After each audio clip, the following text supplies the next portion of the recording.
All right, I want to mention a couple of things. Well, speaking of QR codes, there's a QR code on your name tag, and so we would really encourage you to leave feedback to us about the presenters, the conference, how it's been. It's really going to be informative for us for setting up next year's conference. And also, there's a place there for you to buy tickets on the way out. I killed so a lot more you want to buy those 2 tickets and bring someone with you in this community for next year, and that's available through that QR code as well.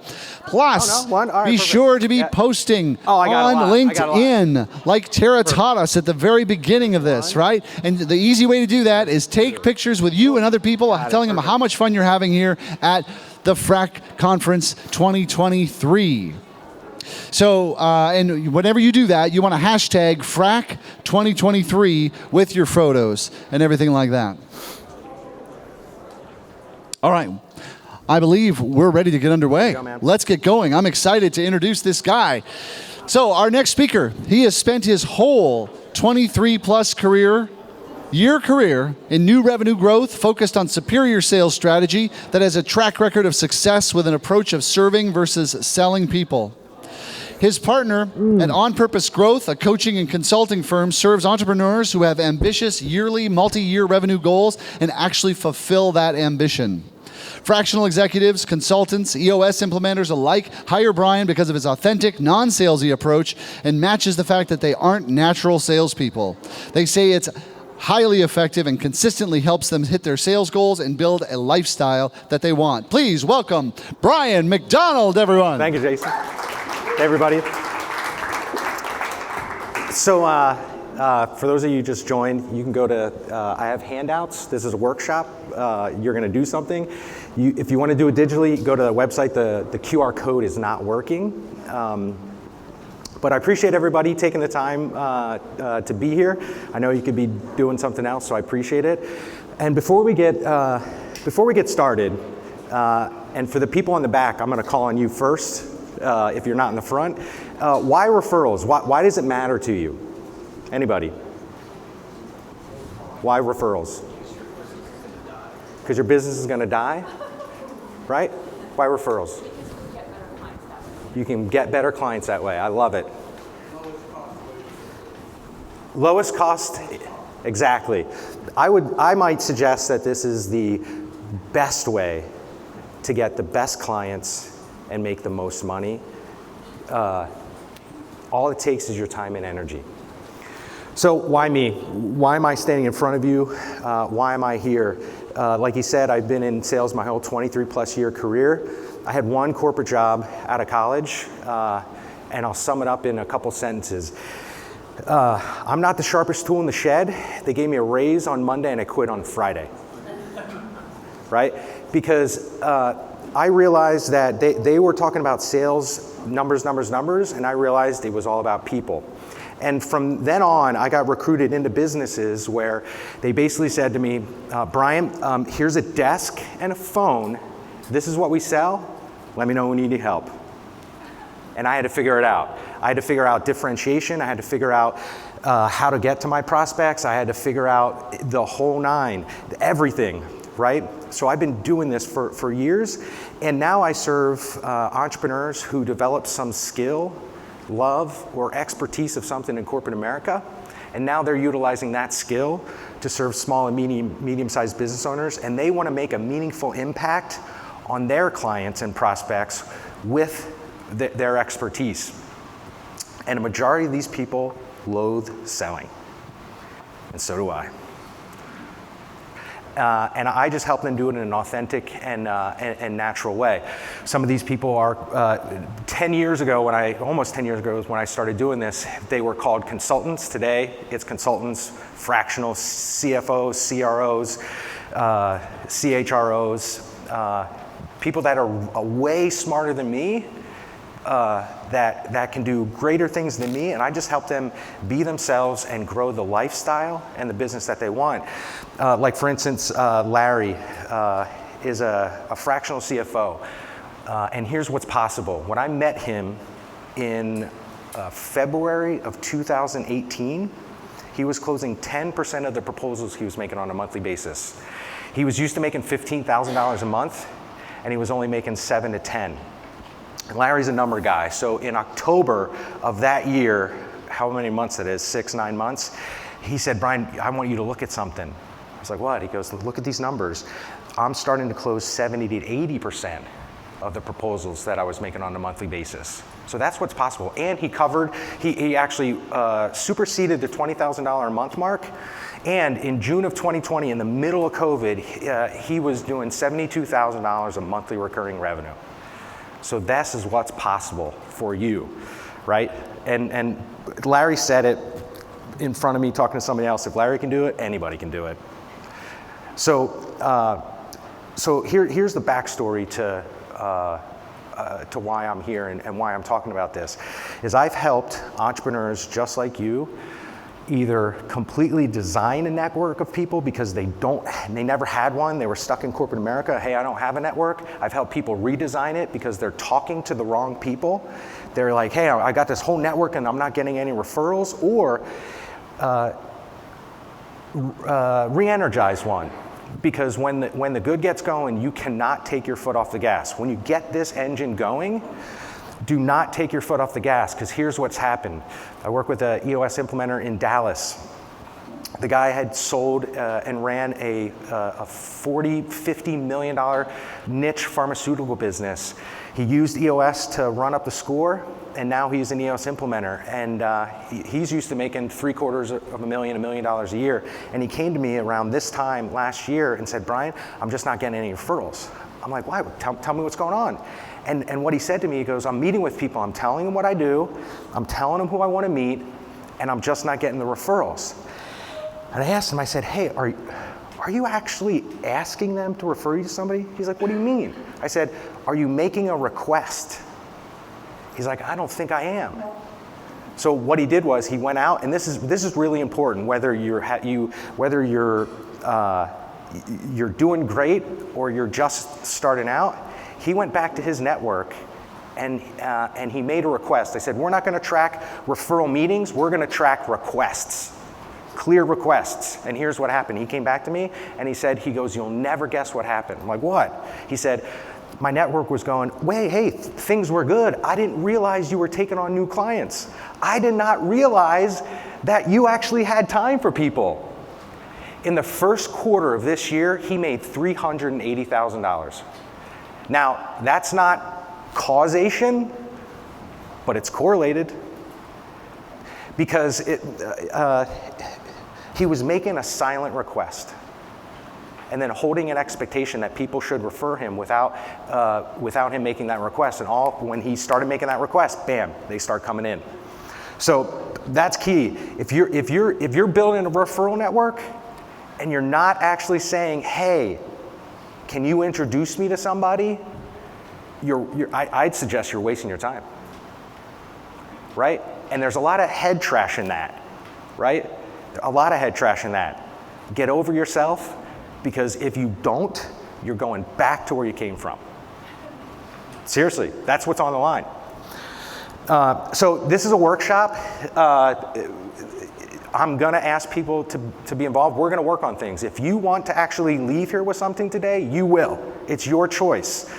I'm gonna provide you with something that you can use, whether if you're starting out or if you've been going for a while. Hopefully we're making what you have that's good, great.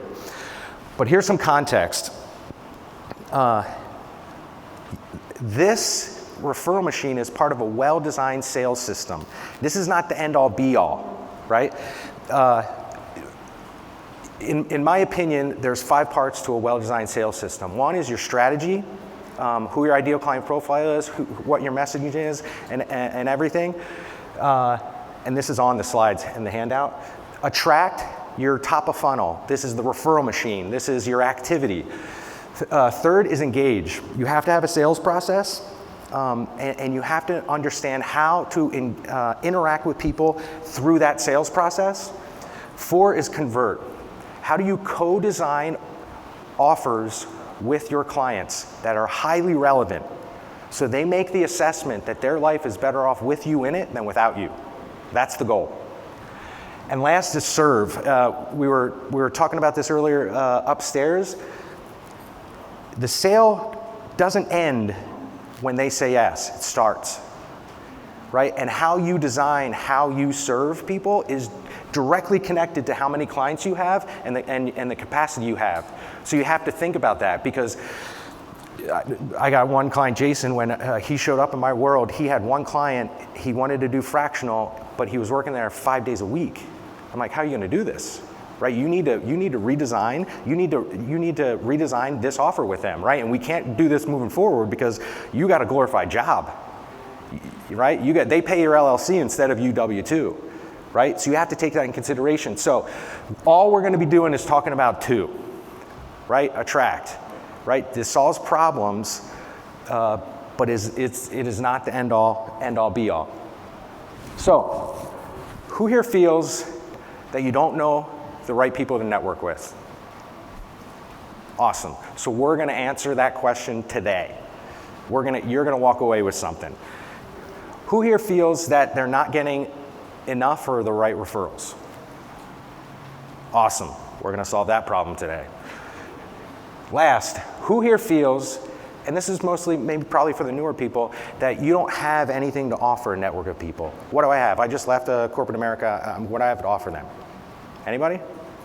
We're going to solve that problem too. Perfect. So there's three major parts to building a referral machine. There's a lot more to this, but I'm going to cover the most important parts. One is your ideal client profile. That's what ICP stands for. And specifically the changed circumstances, right? Because when do you want to meet your ideal clients? When they're asking for somebody that does what you do, or before that? When? When they're asking for somebody. You want it before, because if they're asking for, what do you do? What do? Yeah. I work in wellness, supporting organizations and the wellness of their staff. So the last thing you want to happen is when they're asking for a fractional wellness person, because guess what? You got competition. If you meet them when their problems show up, it's way better. You have less or no competition. And we're going to talk about that, right? And we're going to talk about how to get really clear on it. Next is what I call witness. Some people call this their referral network. Who is witnessing the pain of your client? Because that's who you're going to hang out with. You shouldn't be hanging out with anybody else. And what I'm going to actually introduce is what I call a power witness. And I'll explain the story how I got here, which is a great power witness story, where who's crossing your prospects and seeing their pain at high speeds, right? Because this is about trying to network and meet with less people, not have 100 coffees a week and be a professional coffee clutcher. This is, right? And last is be remembered. This is more of a mindset. And I want you to think as a connector. I think Tom said it yesterday on one of the panels that you've been doing this for a year, Tom? 2 years? But your first year, all you did was try to help other people, right? And you said, hey, we need each other, right? Exactly. You want to go help a lot of people because they will help you. A mentor of mine taught me once, what I give away, I get to keep. So the more referrals I give, the more I get to keep, because people are going to give them to me, right? We're going to talk about this, because here's what you don't want to happen. You don't want to be remembered for the wrong thing. So there was a fractional COO that I was introduced to. I talked to him about his ideal client profile and their changed circumstances. I talked about witnesses. But I didn't talk about the last one because I didn't think I had to. I introduced this guy to a witness of his. And I did an email introduction, and when I responded, I made the assessment I'm never going to introduce this guy to anybody ever again.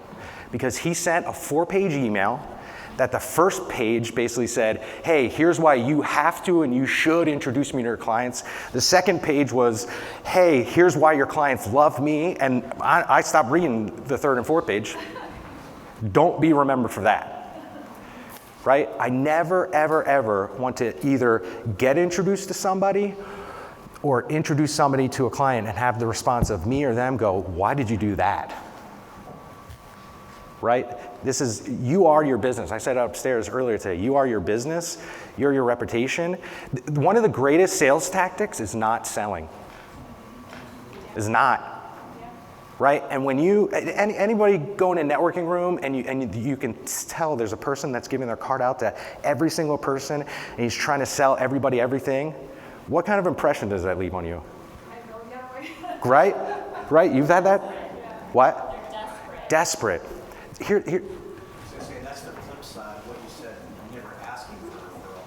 It's doing it too early, right? Because you want to have a relationship with someone that trusts. Correct. Because your referrals are your capital. And if you make a bad referral, that's actually hurt your relationship with that. Because it's a warm layup if you do it the right way. It's a warm layup. You've already got that political capital. Correct. So you want to be remembered for the right stuff. I just want to make sure we're on time. So let's dive into this. And you must be crisp and clear about this to be effective, right? You got to be clear. Do not let other people read your mind. Do not assume they understand anything, right? If you're not getting referrals or you're getting referrals to the wrong people, I'm a huge radical ownership person, right? If my network isn't referring me, like the EOS implementer, it's something I'm doing, not what they're doing. If I'm getting bad referrals, it's because I'm explaining this the wrong way, or I'm hanging out with the wrong people, right?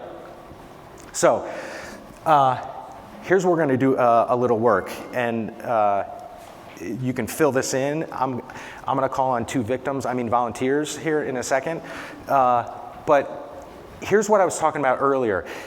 If this is today, and your prospects are asking for a fractional CRO, CHRO, CFO, you're too late.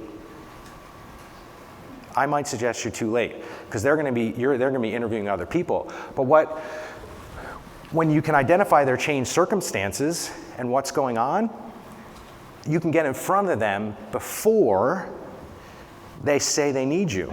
The question that I ask people is, hey, so what's going on in your prospect's life right before they need you?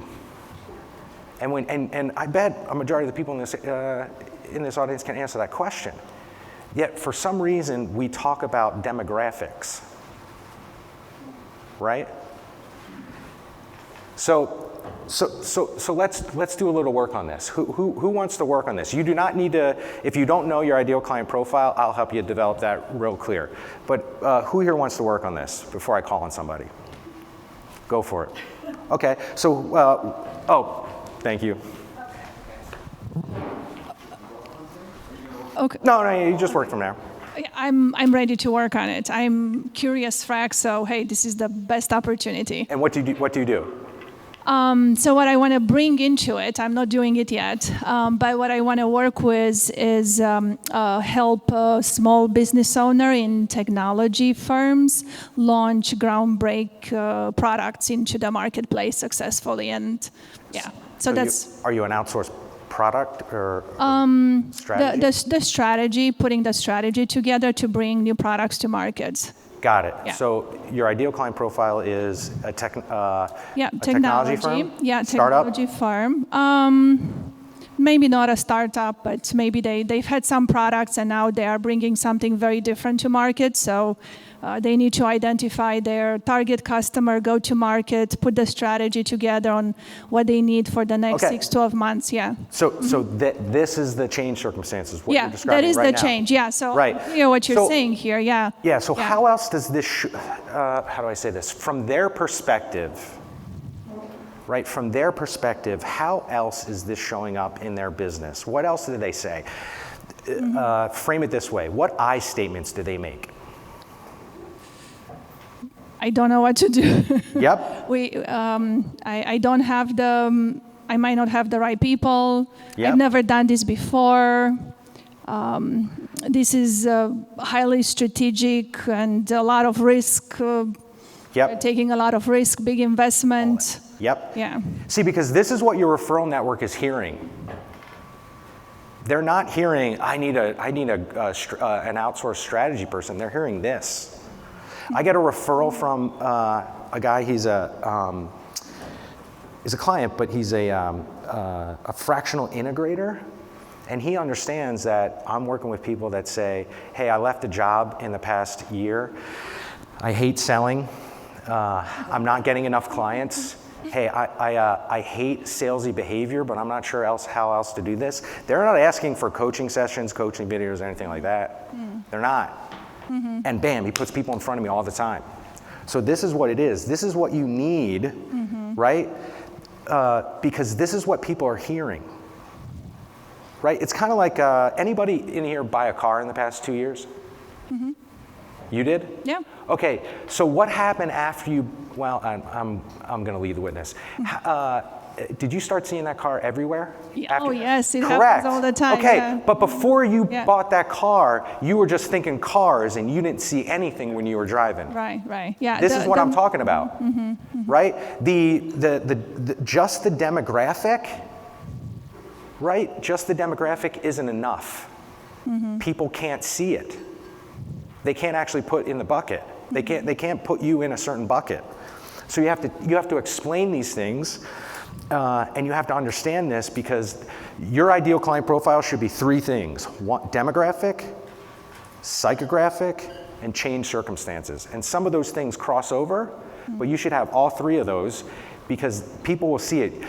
I got a client, Jason, who is a fractional COO for supply chain and manufacturing businesses. And he wasn't getting a lot of referrals. And when I was talking to him, like, what's change circumstances? He goes, you know what I love? I love when PE firms are trying to maximize capacity of a manufacturing plant, or they have capacity and they don't know how to use it. And usually what it means is consolidating and moving warehouses and manufacturing plants.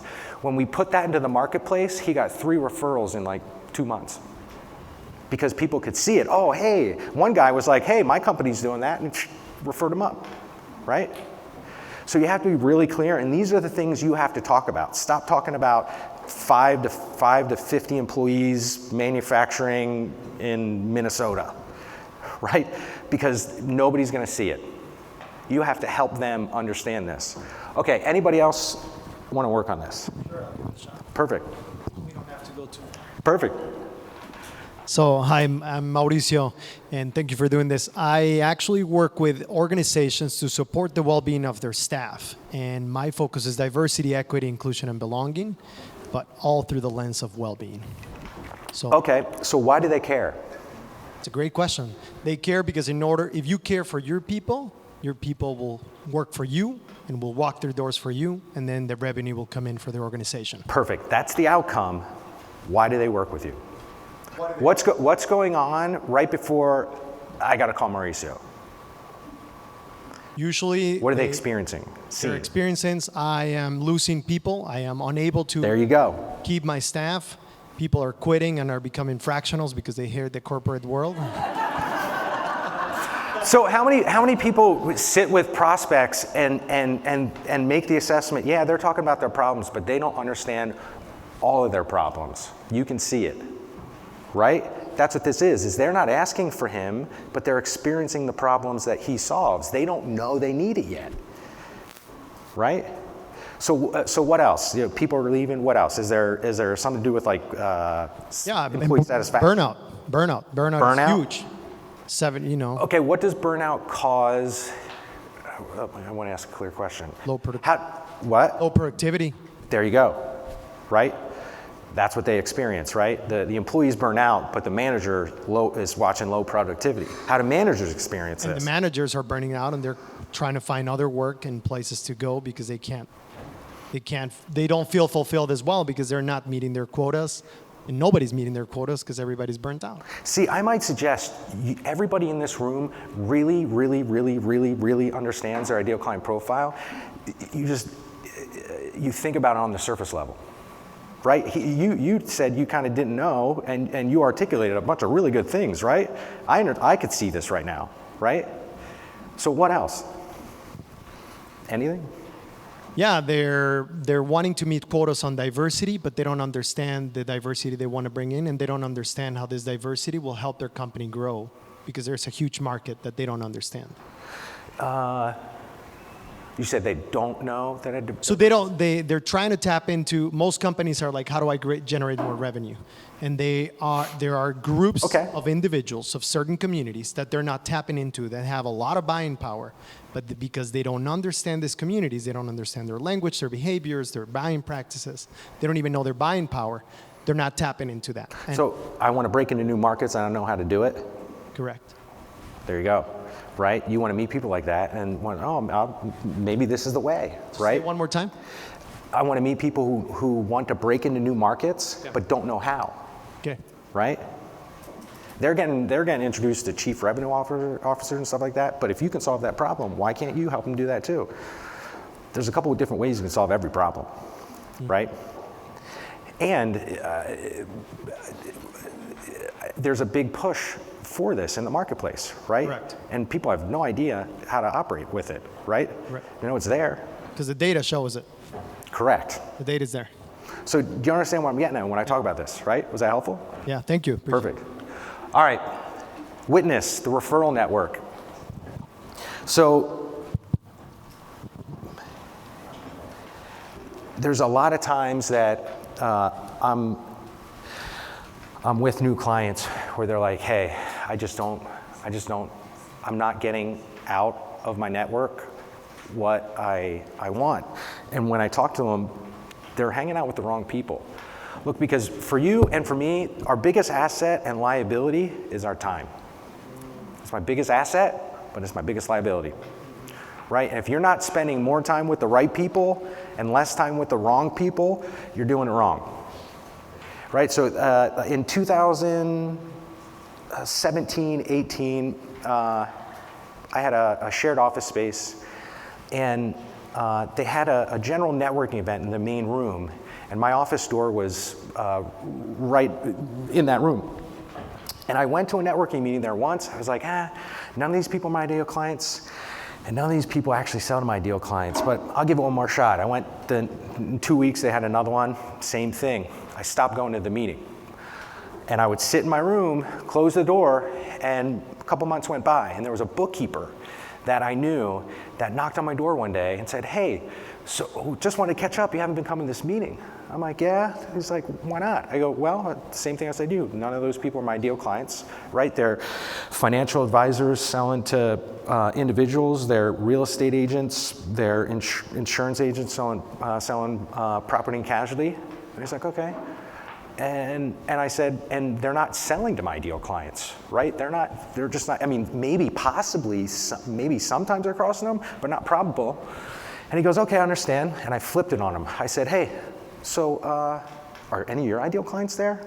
He looks up in the sky, he goes, no. I said, okay, are they selling to your ideal clients? He looked up at the sky again and goes, no. I said, so what are you doing going there? And he goes, maybe, possibly someday somebody will refer me. You know what I heard? Maybe if I get lucky, pie in the sky, hell freezes over, somebody's gonna give me a referral. Right, the guy was in what I call a breakdown, right? And hoping he would get referrals. Actually, I've met with him before and he blamed everybody else. But he was hanging out with the wrong people. So, the power witness is another concept is find groups or people that pass your prospects and see their pain in high speed. Like for instance, it's how I got here, and then we'll work on this, is I have a client that's an EOS integrator that asked me to do a webinar. She says, hey, I lead this EOS integrator community. How about you do a webinar and I'll promote it? I got on with 20 prospects, did a session somewhat like this, and then somebody in that session actually reached out to me afterward and said, Brian, I'm a fractional integrator for a fractional CMO business. She goes, these people need to, she goes, all that rang true, they have trouble. So I asked her, I said, hey, do you think they should see this? She goes, yeah, let's do it. And I got in front of them. And as part of that, she introduced me to Katie, who's part of here. And Katie's like, hey, can you come out here and do this? Right? So one thing turned into two other. And 200, right? So think about it that way. Think about who's passing your clients at high speed. So this is how you have to think about it, right? And I'll give you a couple things is who is selling or who does your ideal client trust? Yes, it's fractionals, yes, but who else? And here's one thing you should do. If you have a client right now, this week or next week, whenever you're with them next, I want you to sit down with them and I want you to ask them, who do you trust that sells to you or helps you? Who do you trust? And they'll tell and ask them what they do and who their name is. What they do is a category that can be one of these. The person, you ask them to introduce you to that person. Because that person has the trust of your ideal client, and they know a bunch of other ideal clients, right? So who wants to go through this real quick? Anybody? Victim? Go for it. So who's your ideal client? So I'm a fractional CMO, but right now I'm focusing on... Oh, sorry. Fractional CMO, but I'm focusing on the speaking side. I love to talk about marketing from the stage. Okay, so would your ideal client be somebody who puts on speaking events or puts on events that need talking about? Right. Okay, so who would be a power witness? I'm gonna go there first. Those are the things I was thinking. Event organizers are definitely on that list, for sure. People who are planning the conferences. And other speakers. Oh, yeah. Right. Oh, yeah. Just joined the National Speakers Association Wisconsin chapter. So. Yeah, and somebody, I'll tell you this, somebody put me onto this. A guy that I know who's a speaker went to a conference for people who put on conferences. There's an association for There's an association for that. There's an association for associations, right? Right? And he met 34 prospects in 2 days. He said it was the best $500 I ever spent. Right? So who else? Who else is selling to your ideal client? I want to know who is here. You know, all of these folks are members of associations too. Correct. Here's my ask. I'll take that referral. If you There you go. I love your style, right? She's asking right now. Yeah. Who else? You know, people that actually that run a space like this, right? Because they know the John Arms of the world, right? Venues, convention visitor bureaus. Right, this is how you have to think about it, because I'm always trying to meet with less people to create more, right? I'm not saying don't meet with anybody, I'm not saying that, right? I'm saying try to figure this out to be effective and efficient, because again, your biggest liability is your time, and your biggest asset is your time. Cool, helpful? Anybody else? Keep time. Perfect. Jeff? So my ideal client is really small and medium business, technology firms at growth stage. So what are you doing for them? So I'm a product enablement specialist, so documentation, video, training, etc. Okay, so what are they, who would sell to them? VCs, I think, would be good. Yeah, maybe a power witness? And, you know, people who are in funding because they're at growth stage. Who else?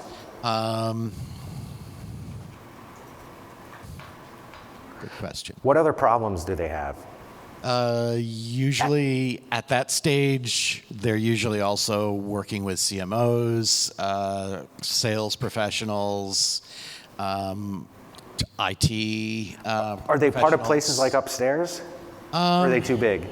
I think they're too big at that point. I would think, well, I mean, sometimes. It depends on the place, but. Then people run accelerators? Yeah. Right? Yeah. That you're past that stage, you're... Yeah, Yep. the Y accelerator is really just once they have an MVP product, I think is probably at the time when they're starting to need me. Yep. So, yeah. So then probably, fractional CMOs, but marketing companies. Yep. Right? Startup associations. Correct. Yeah, I mean, anyone who's really dealing with probably CFOs as well and that kind of stuff as well. Yep. You know, too, because they're hitting the money crunch. And yeah, and not this exactly, but like we in Chicago, we have built-in Chicago. It's kind of like accelerator, places like that, because sometimes it's a play on real estate, and sometimes it's a play on just funding the companies, right? So places like that, right? That's where you go hang out. Yeah, and then just had a Twin Cities Startup Week last month. So there you go, and that's where you go hang out, and then you find other service providers there, Right. right? Instead of going on LinkedIn and trying to find people, I'll go to that event and not only look for prospects, but find the other people that are selling to them, because they're looking for the same people, right? Yeah.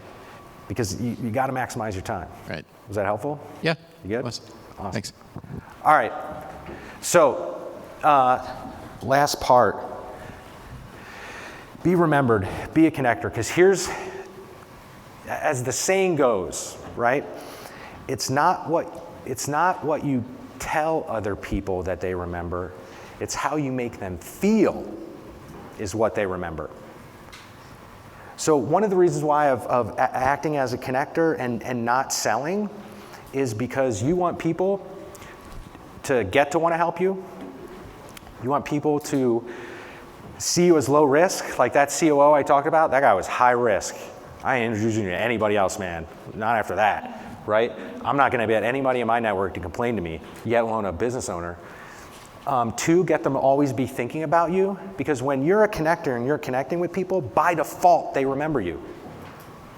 Like when I would meet with somebody, and I had like 3 or 4 introductions for them, back when I used Outlook. I think you can do this with Gmail and Google, but I would make 4 connections for them, but I would time bomb them, meaning I'll give you one today, I'll have it send the next one in 2 weeks, I'll have the next send one in 4 weeks, and the next one in 2 months, and I was always remembered by them. I spaced it out, right? But if you just act like a connector and helping other people, by default, you'll always be able to help other people, because you'll be meeting people. And you want them to get them to make the right connections, because when you're clear about your ideal client profile and who it is, you can actually be very clear on it, and if they don't make the right connection, you can clarify it. Usually, if you're really clear on that ideal client profile in the changed circumstances, what will happen is you most likely won't get bad referrals, right? Because they'll be very clear. And there's been times where people introduce me to somebody and it's not good. I take it on myself to reconnect with them and say, hey, here's why that wasn't good, and here's what I did to cause that, right? Because a couple principles, even in sales, like that COO that I talked about, he just went into selling right away. And one of the greatest sales tactics is not selling,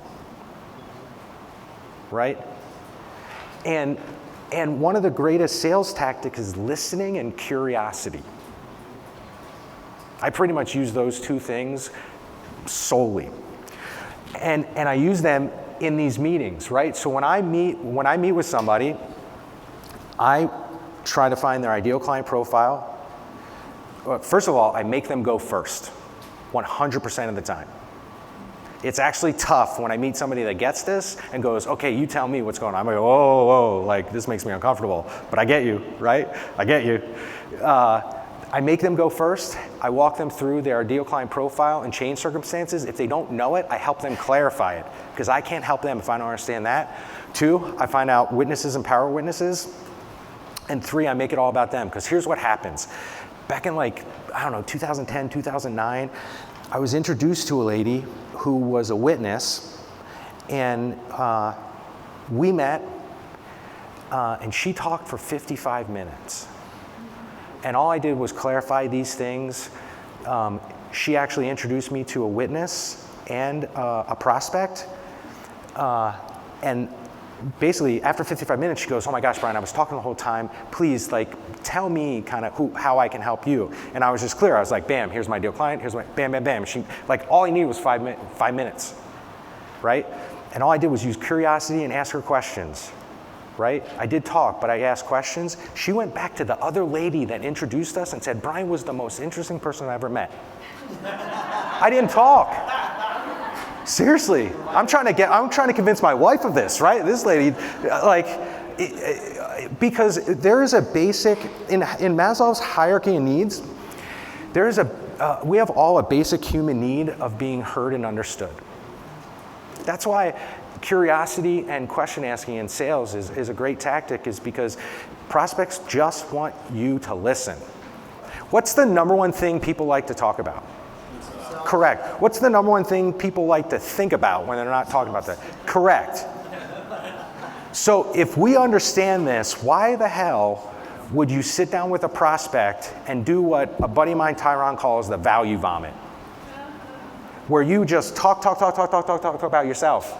Because they stop listening after literally 7 seconds. That lady, I got her to listen to me.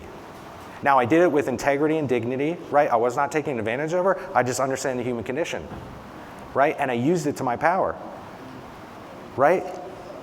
So, I mean, how would that change in regards to sales, right?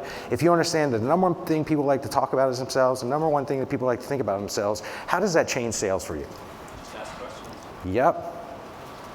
I had a president of an insurance brokerage in Chicago who I prospected. Somehow I got introduced to him, and he brought us in. He's like, hey, I'll listen. Me and my partner went in there, and we were talking about bad sales behavior and hating it. And he said, it's this bad. They did 401ks and health insurance and property and casualty, and they were changing their 401k platform, and they were interviewing technology companies, right? And he said this girl and her boss came in, and he said, hey, here's what I want to talk about. Boom, boom, boom, bullet point, bullet point, bullet point. She goes, great, we'll talk about that. She took her computer, she turned it around and did a 45-minute presentation on her company. And he said when she was done, we were shaking hands. He said they probably thought it was the greatest meeting in the world, and he said, I stopped listening after 3 minutes. So in networking, you get people to listen and make introductions by listening to them and figuring out how you can help them. And I'm not saying don't ask for help. I'm saying put them first. Same thing in sales. Same exact thing in sales. People will tell you, prospects will tell you exactly what to offer them and how to offer it to them if you are listening and asking questions. Get out of your head, right? Because in a networking meeting and in sales, there's 3 conversations going on. First is a conversation between you and them. The second conversation is with them in their head. The third conversation is you in your head. It's always going on, right? So when you just focus on them, you can shut the conversation off in your head and pay attention to them, and they will think you are the most interesting person in the world, right? So what we talked about was this is only one part of a sales system, right? When I talked about Larry and he was closing 70-80% of the proposals he was making, one thing people hear is Larry was meeting with a lot of people, and the opposite is true. Larry knew who his ideal client was. He knew how to listen for it. And in his sales process, when somebody came into the top of the funnel that didn't fit that, Larry kicked them out, referred them out, made them go somewhere else. Right? Because you got to know who your ideal client profile is. You got to know the change circumstances, right? Because you got to be, hey, I just bought a car and I see it everywhere for everybody, right? Because they're not hearing, when was the last time an entrepreneur introduced themselves as I'm a 500 employee manufacturing company in Minnesota? They don't, right? When they talk to people, they complain about the things that you were talking about, right? They will complain. That's what they're listening for, right? And then hang out with the right people. Don't be the bookkeeper. Do not be the bookkeeper, right? And like I talked about the EOS implementer, make the request. If you are, I have a sheet I give people. It's 40 different ways people make a request. The last one is silent. Anybody in here have a significant other ever get in trouble for something that was never asked of them? Exactly, you know exactly what this is. Stop doing it to other people.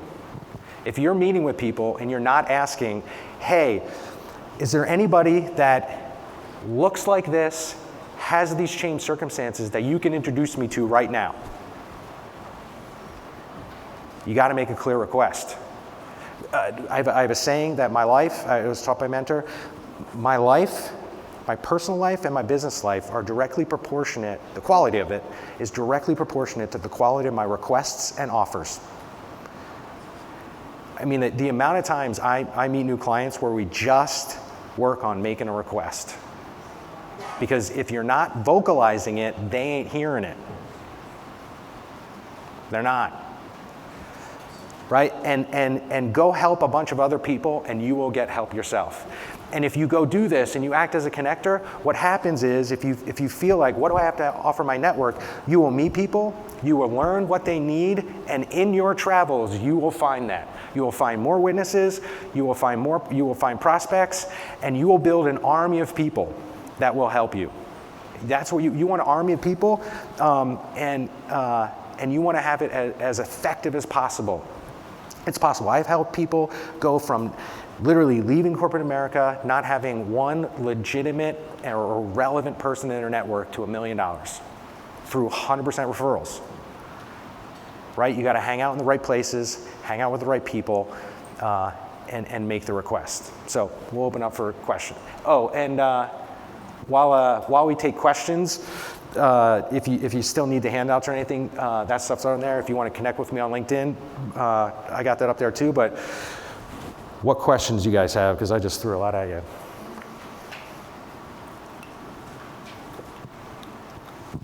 Brian, I thought it was a great presentation. I was thinking with the connector thing too.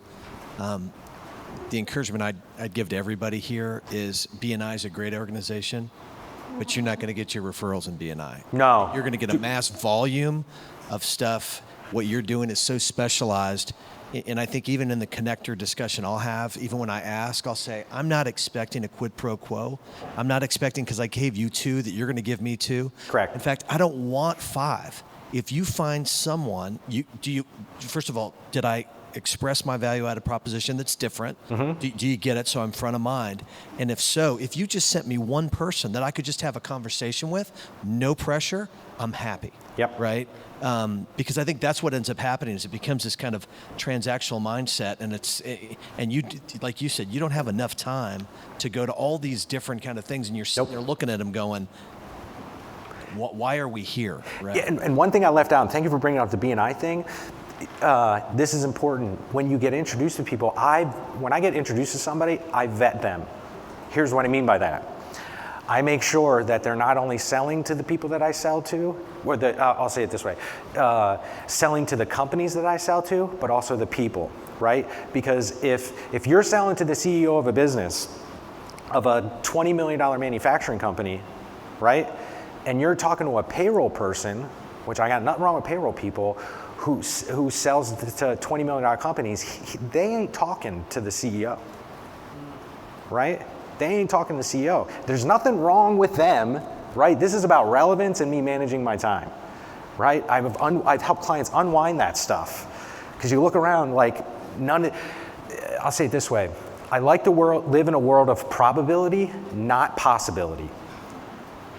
Right? Who can I hang out with that is probably going to be able to refer me versus possibly, right? Possibility is a good mindset, but not for this. Thank you. Great presentation. How do you evaluate the effectiveness of your plan on a real-time basis? I mean, I appreciate your story that you went to 1 meeting, 2 meetings, you knew it was the wrong place to be, and so you stopped going. I think we've all had that experience.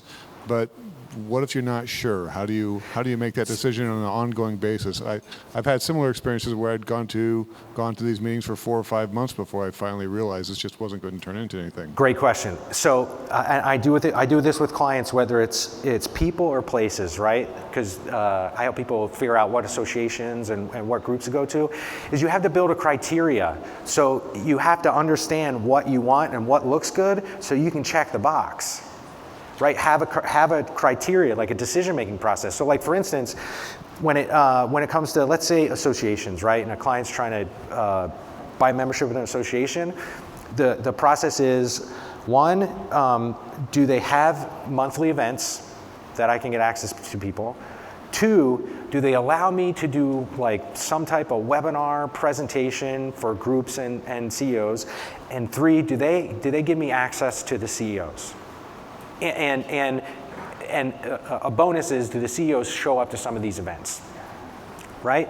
And if I walk in a room or I'm talking to an organization and I'm looking in the room, let's say I go to one of these organizations and it's like, I don't see any of my prospects in the room, and I want to make and I want to actually join it, I'll go to whoever's running that and go, hey, can we do these things? If not, I'm done, because none of my prospects in the room, and you're not going to let me connect with anybody.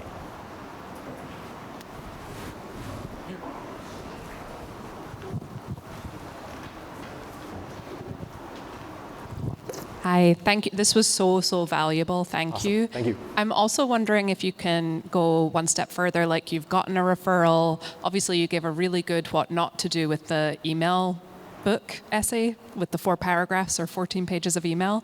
Ah. What are some other must-dos and must-not-dos once you have a referral? I keep it simple.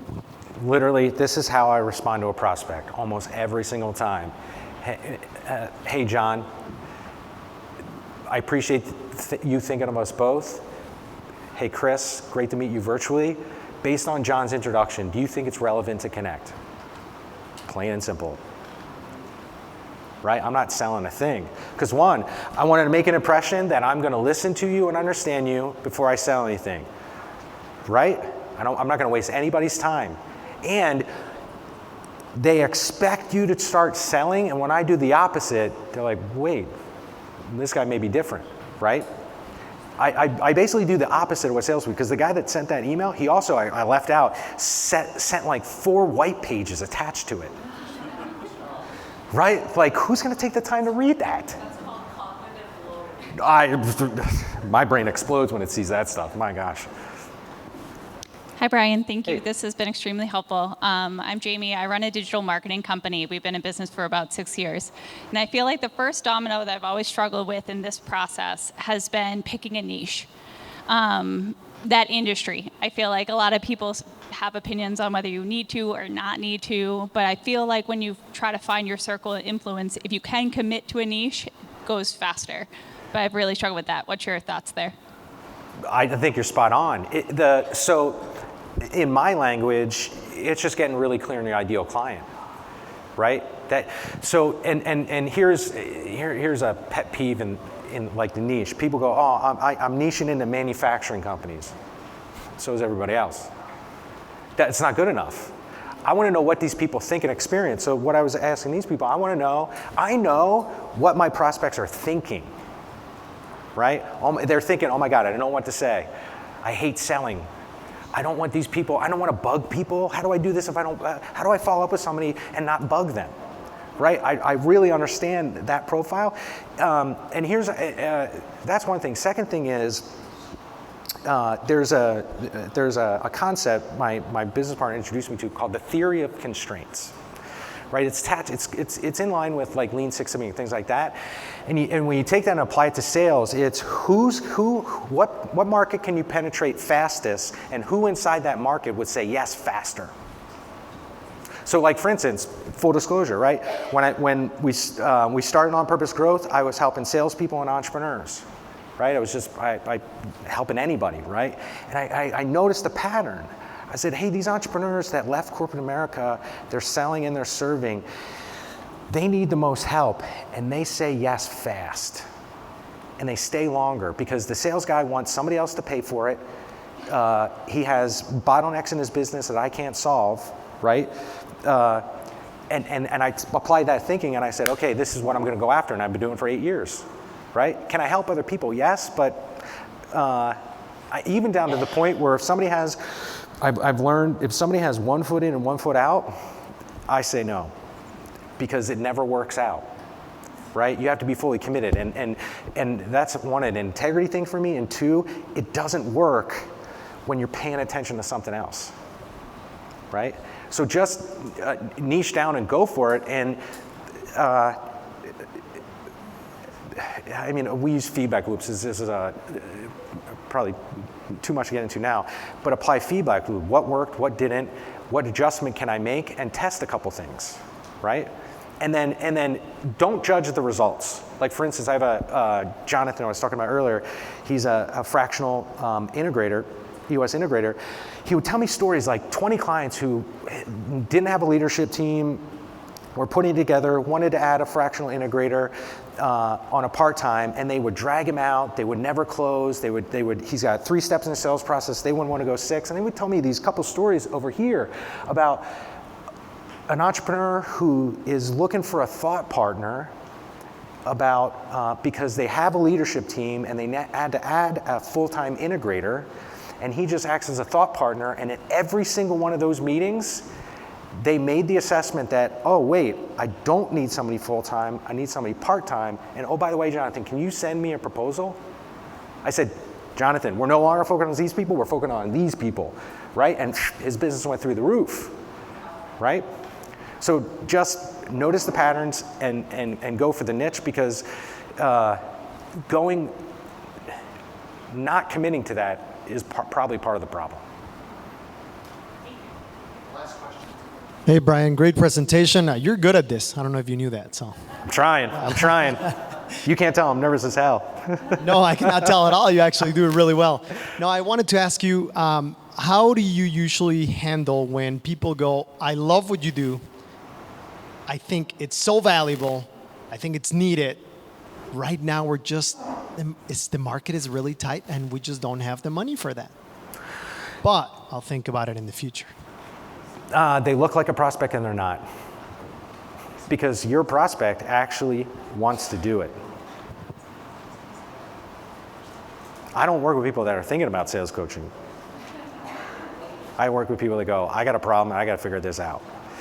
Move on, right? Because this is my thought. You're never going to convince, okay. We all never can convince anybody of anything. I only make my own decisions, you make your own decisions, right? But I can create an environment where you can make a decision, that's your job. And what they told you was their decision. Okay, move on. Because the funniest thing is, like, people chase you when they feel that you don't need them. It's like the opposite, right? It's mind-blowing. It's totally mind-blowing, right? I tell clients one of the number one tactics if they're like struggling making sales is detach from the outcome. When you show up, just show up in that first meeting just to listen and understand. Detach from the outcome. I'm not saying don't prepare. I'm not saying don't give a shit. I'm saying detach from the outcome, because prospects smell desperation on you.